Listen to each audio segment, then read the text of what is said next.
First of all, I think we all owe congratulations to the Los Angeles Education Partnership for its 25th birthday. So let us celebrate that. This is not only a time for congratulations. It's also a time to recognize that this is still, 25 years later, a nation at risk. We're honored to have a terrific group of panelists. Everyone has devoted a career to education and education reform. Everyone has a different perspective on what has changed over the past 25 years and what still needs to be changed. They know what works, they know what doesn't. They know, they understand, and they have participated in both successes and failures. They should just get somewhere where they're comfortable teaching and learning.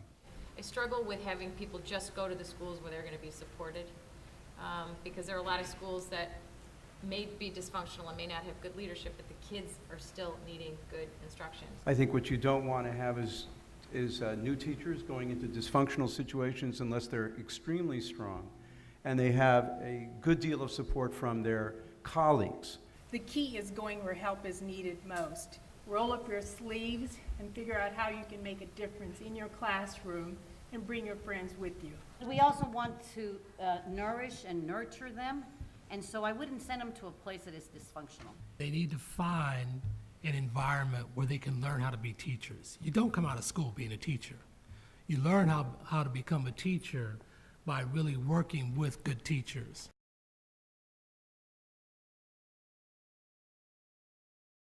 There ought to be career ladders where teachers can coach and can advise and can move into different new roles and responsibilities that we don't know about right now. I would argue that the instructional coach program was ill-conceived in the way that it was implemented in LAUSD. If you want to stay close to the classroom, there is no really career ladder for that.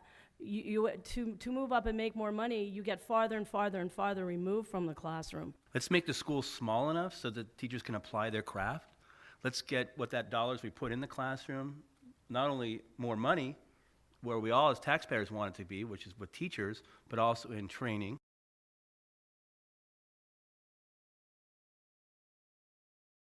Is it before or after the budget cuts? I would answer the question about whether someone should receive a differential payment for math and science and technology as a yes.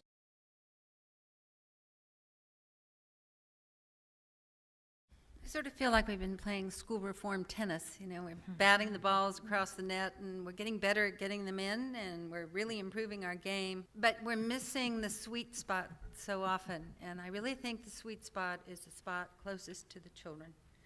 The teacher right next to the children, the 315,000 that we have in public schools in California. We have a school embarrassment system with test scores, but there's no consequence for adults. No one's accountable to anyone. Wait a minute, let me see if I can. Nobody's accountable to anything. And I said I would be honest tonight. We have our union tribes, and we have our status quo tribes, and the foundation tribes, and the business tribes, and the charter tribes, and we all just automatically start pointing.